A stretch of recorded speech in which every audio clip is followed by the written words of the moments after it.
Assalamualaikum warahmatullahi wabarakatuh. Perkenalkan, kami dari kelompok 10 akan mempresentasikan hasil makalah kami yang berjudul Zakat Profesi dan Wira Swasta.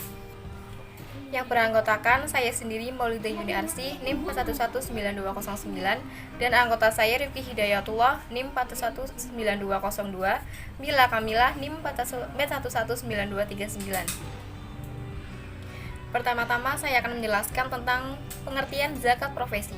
Karena tergolong zakat jenis baru, istilah profesi dalam bahasa Arab tidak ditemukan perbedaannya, kata yang pas. Hal ini terjadi karena bahasa Arab sangat sedikit menyerap bahasa asing. Di negara Arab modern, istilah profesi diterjemahkan dalam dua kosakata bahasa Arab. Pertama, al-minah. Kata ini sering dipakai untuk menunjuk pekerjaan yang mengandalkan otak.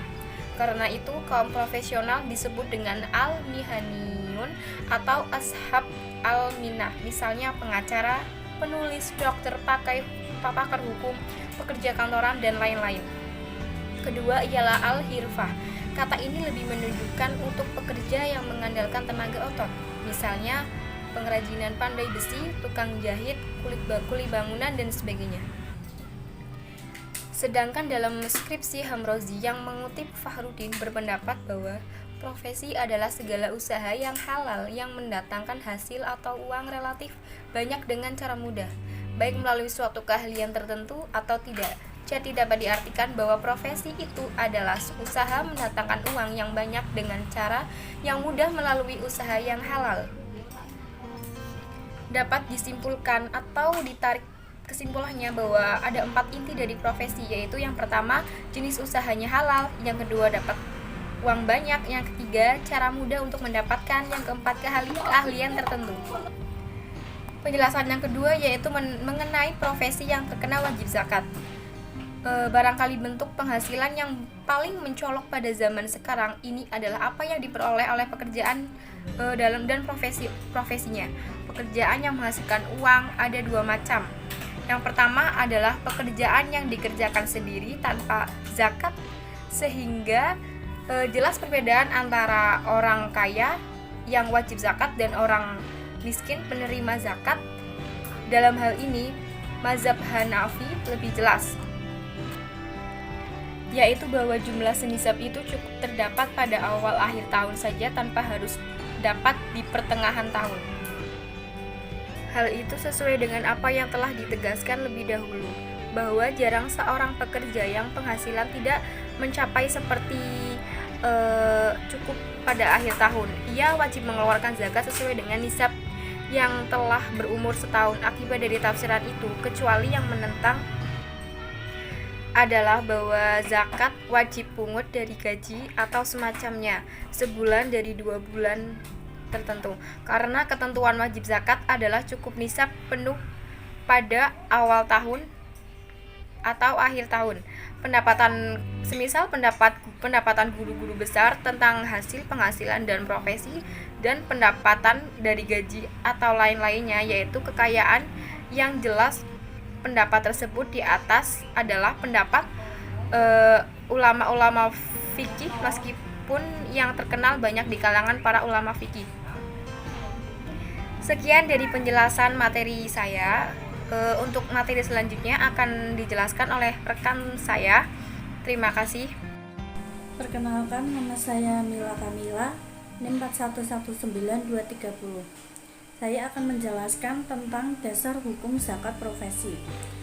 Semua penghasilan melalui kegiatan profesional tersebut apabila telah mencapai nisab, maka wajib dikeluarkan zakatnya.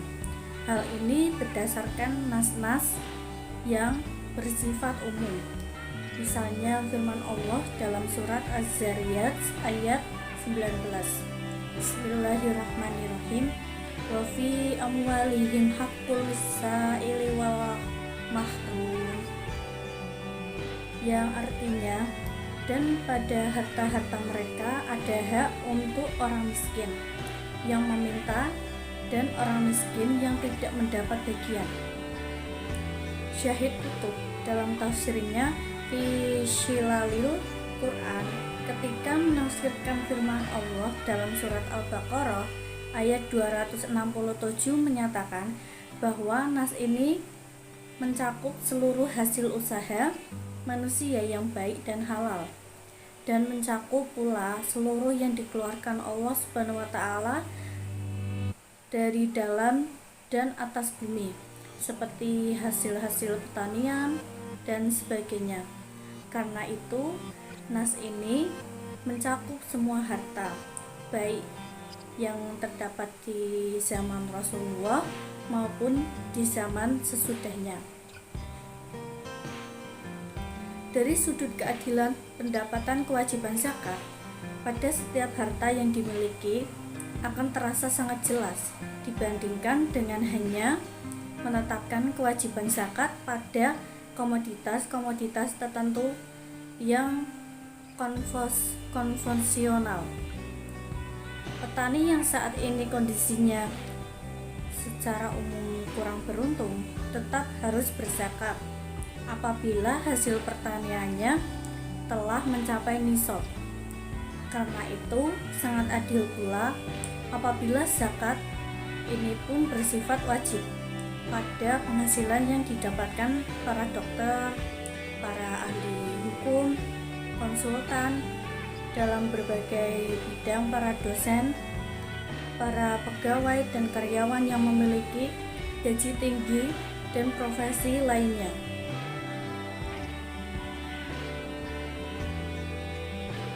Sejalan dengan perkembangan kehidupan umat manusia, khususnya dalam bidang ekonomi, kegiatan penghasilan melalui keahlian dan profesi ini akan semakin berkembang dari waktu ke waktu, bahkan akan menjadi kegiatan ekonomi yang utama, seperti terjadi di negara-negara industri sekarang ini.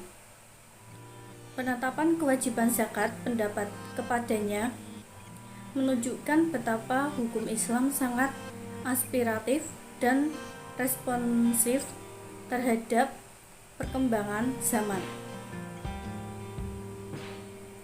Afif Abdul Fattah Tobar menyatakan bahwa aturan dalam Islam itu bukan saja sekedar berdasarkan pada keadilan bagi seluruh umat manusia, akan tetapi sejalan dengan kemaslahatan dan kebutuhan hidup manusia sepanjang zaman dan keadaan, walaupun zaman itu berbeda dan berkembang dari waktu ke waktu.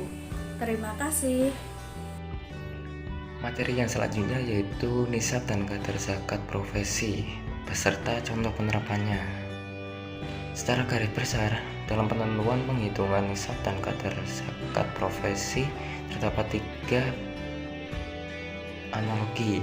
Analogi yang pertama yaitu pada zakat emas atau perak dan perdagangan, nisabnya 85 gram emas 20 dinar dengan kadar zakatnya 2,5%, dan waktu mengeluarkan setahun sekali.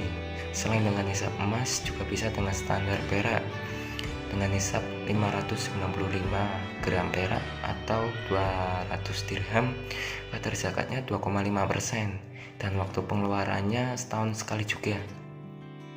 Analogi yang kedua yaitu zakat pertanian dengan nisab 5 wasak atau 653 kg hasil panen dengan kadar zakat 5%, dan waktu pengeluarannya saat mendapatkan gaji atau penghasilan.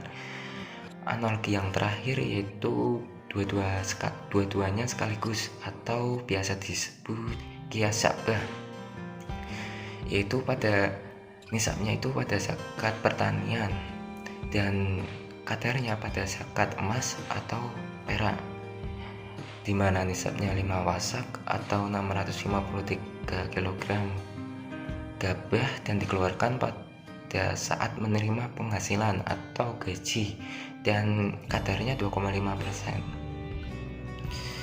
Dalam hal ini Kementerian Agama pada pasal 26 Peraturan Menteri Agama nomor 52 tahun 2014 menetapkan bahwa ketentuan perhitungan zakat profesi yang digunakan adalah berdasarkan pendekatan kias, di mana waktu mengeluarkan zakatnya 1 bulan sekali, di mana pengeluarannya tersebut diserahkan pada amil zakat yang resmi. Sedangkan standar nisabnya yaitu 5 wasak atau 653 kg gabah itu sama dengan 524 kg beras, sehingga batas minimal pendapatan atau penghasilan per bulan wajib zakat adalah senilai harga 524 kg beras. Pada rapat pleno anggota Basnas 17 tanggal 2 Mei 2017 telah ditentukan standar harga beras yaitu seharga Rp10.000. Untuk contoh penerapannya sendiri yaitu dengan ketentuan nisabnya 524 kg dikali Rp10.000 yang menghasilkan Rp5.240.000 dengan kadar 2,5%. Jadi setiap penghasilan minimal Rp5.240.000 wajib mengeluarkan zakat profesi sebesar 2,5% dan dikeluarkan pada saat menerima gaji atau penghasilan. Sebagai contoh, Bapak Thoyib menerima penghasilan sebesar Rp10 juta jika harga beras yang biasa dikonsumsinya Rp10.000, maka nisab zakat tersebut Rp5.240.000, sehingga Bapak Thoyib sudah memasuki kriteria wajib zakat. Zakat profesi yang perlu dibayar oleh Bapak Thoyib sebesar 2,5% dikali Rp10 juta yaitu Rp250.000. Sekian dari kelompok kami, kurang lebihnya mohon maaf. Wassalamualaikum warahmatullahi wabarakatuh.